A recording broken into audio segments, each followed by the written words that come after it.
Well, Joe, thank you very much for joining us this morning. You're back in the Champion of Champions this year. How much are you looking forward to it? Yeah, yes, it's going to be a sort of highlight of the season, really, I suppose. It's a tournament that everyone really wants to get in. There is obviously only one way in, and that is by winning something the previous season. So it's a tournament, as it says on the tin, really, full of champions. So it's always a great event, and hopefully I can sort of find some good form in the tournament. Well, fingers crossed, and you're back in there for the first time since 2016, I believe. So, what does it mean to you to be back? It means everything, really. 'Cause like I say, I got in a couple of times through winning sort of other events years ago, and I got in once through my ranking. So not quite the same, yeah. But this time I've sort of got in by winning one of the sort of leading events throughout the season. So it just feels a bit better this time, probably going there as a Welsh Open winner. Probably sounds a bit better than my previous sort of visits there. So and yeah, also I'll be honest, I thought my sort of career was on the decline, sort of on that sort of downward slope now, ready for sort of retirement. But sort of give me a big lift, and to play in events like the Champion of Champions at my age is a big feather in my cap, really. Well, of course, and I remember you got to the semi-finals, I think, on your first appearance, and you do have a good record in the big events. I think it's at least the semi-finals in all of the big ones. So, I've no doubt that more of the same this year would do very nicely indeed.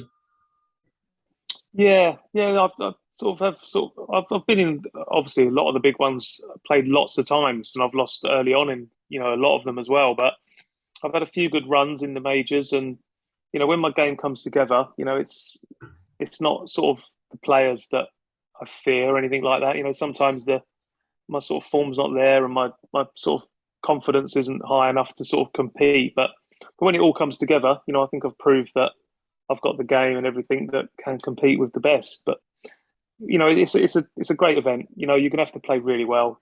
You might not hit one of the big hitters in the very first match, but you're going to play one of them pretty soon after that. In the final of your group or something. So you've got to be in top form from the minute you get your cue out in that event. Well, exactly, but it certainly all came together for you a few months ago at the Welsh Open. You beat some really good players along the way as well. But I think it's 7 months down the line now. How do you reflect on that incredible moment? Yeah, yeah. I still think it's when I sort of finally hang my cue up. It's probably going to go down as, if nothing else happens between now and then, I think it will go down as like the best moment in my career. I think just purely because of the timings of it, and and the way it come about, and the fact that my parents were there to sort of enjoy the moment with me. I think it will probably go down as the highlight of my career, possibly at the end when I finally pack up. Well, exactly, and you were the second oldest ranking event winner after Ray Reardon, something you must be very proud of. Yeah, yeah, no, it's a sort of a nice accolade to have. I think if I could do it all again, I think I'd like to be the youngest ranking event winner rather than the oldest. But no, it just shows that perseverance and dedication and hard work. It does, not for everyone, but it does pay off, and just goes to show there's no substitute for hard work and perseverance. And sometimes some people are lucky enough to get rewarded for it at some stage. Well, exactly as you say there, it is a reward for keep plugging away, keep going, all that perseverance. It is worthwhile. Yeah, no, it's hard. I'm sure all professions are hard, all sports are hard. You spend many hours on your own just wondering, what is it all worth it? You get lots of, I think, especially in snooker, because it's an individual sport, you're either really high or you're really low. There's very rarely a middle ground in snooker. So, you spend lots of time just fighting with yourself, really. Is it all worth it? Is the hours and hours you spend on your own practicing, is it all worth it? And then you get moments like that, and then you realise that the answer is yes, it is all worth it. I was just about to ask how you keep yourself motivated because it's 31 years on the main tour now. So, how do you keep yourself motivated to keep producing your best? Well, I think it changes as your life goes on. When you first start, your motivation is you want to get on TV, you want to climb the rankings, you want to play in certain venues and stuff. But once you've sort of achieved all that, like I have, I've been in the Masters top 16 and won events. I think life sort of you change your perspective on life changes. It's about sort of prolonging your career now for as long as you can, sort of financially. You got to keep earning money and stuff. When you're younger, I personally, I never the money was never an interest to me. I just knew that if I did well at snooker, I would earn money. It was just the two go hand in hand. But as you get older and your responsibilities change, family and houses and things, you've got to earn money. It becomes more like a job. So that's what keeps me motivated these days. Just try and keep going as long as I can. Just keep the money coming in and just hopefully, yeah, I can just eventually sort of pack up and not have to get another job of some kind. That's sort of my motivation these days. And you're keeping yourself quite busy off the table as well in that regard. I understand you're doing a lot of coaching lately. How are you finding that side of things? Yeah, I have sort of toned it down a little bit. When I first advertised it, I was doing lots, and it's something really get my teeth into when I sort of have a lot more time. I'll sort of put myself about a bit more.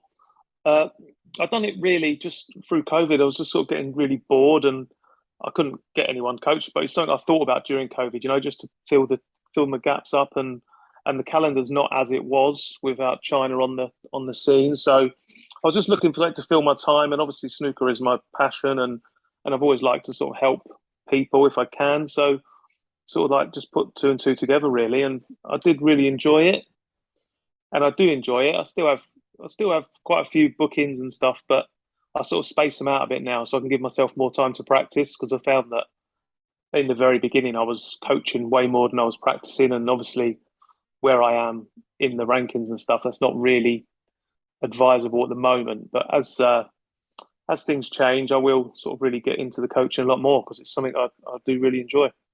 So it's just about finding that balance, really. Yeah, and like I said, at the moment, I'm still predominantly like a professional snooker player. So, it's that has to come first. So, like I say, I was booking in way too many hours really, and I was just that was sort of taking over. So I sort of put it on the back burner a little bit. I still do like a few a week, just to for the regulars to keep them coming because they enjoy it, and but it's something I will push for a lot more once I've got a lot more time on my hands. Well, that's fair enough. And you're also doing a lot of commentary nowadays as well and punditry. And it's safe to say you've made a fairly smooth transition into that industry. Yeah, well, you don't really know, do you? You can only go on like what you sort of. But social media can be a bit of a harsh place at times. But I think if I sort of look at them, it's pretty high percentage of it is positive, and that's all you can do really. You can only sort of give your honest opinion and just say things how you see them, and give your, like I say, your honest opinion and what you think is happening out there, and hopefully people will sort of take to that and like what you say, like what you have to say, believe in what you're saying, and just see it as genuine, and that's all I try to do. And if people like that, then all the better. But again, that's something else that I really enjoy. I do get a lot of pleasure out of the commentating and the punditry. I prefer the commentary, if I'm honest, because I think it's I think I like to be like involved in the action, as watch the match unfold ball by ball, rather than just sort of giving my opinion in the big once it's all finished. But I enjoy both sides of it. But in preference, it would be the commentating as opposed to the punditry. Well, I know that you're very popular with all of it anyway, and well, your knowledge is evident, and as you say, with all your experience and passing that across, there's not many people better qualified in that regard because you've obviously been there and done quite a lot, haven't you? Yeah, I think I'm in quite a good place really to give an opinion because I've grown up. I never sort of put myself in the class of '92. I always say that I was in the same school but not in the same class. So I've sort of come from them sort of very beginnings with like the likes of Ronnie and Higgins and Williams. I've seen snooker from the very early stages when there was sort of 600-700 of us all fighting it out at Blackpool to the cut off Q school back in '96, '97. And I've seen the game completely change, go from just the way it's played has changed no end since I started, and then also the way it's run, all the different formats we have now. So yeah, I've sort of basically seen it all, you know. So I think I'm in a good position to sort of give opinion, and also I'm still playing at Yeah. the highest level, so I'm quite aware of what's going on out there and how difficult the game still is, which I think is that would be my biggest critic to some of the older commentators. I think it's very easy to forget just how hard snooker is, and they can be a little bit too critical, I think. Well, yeah, but as you say, the fact that you're still there and doing it all, it's good from the perspective of a current approach, and obviously it's quite refreshing as well in that regard, isn't it?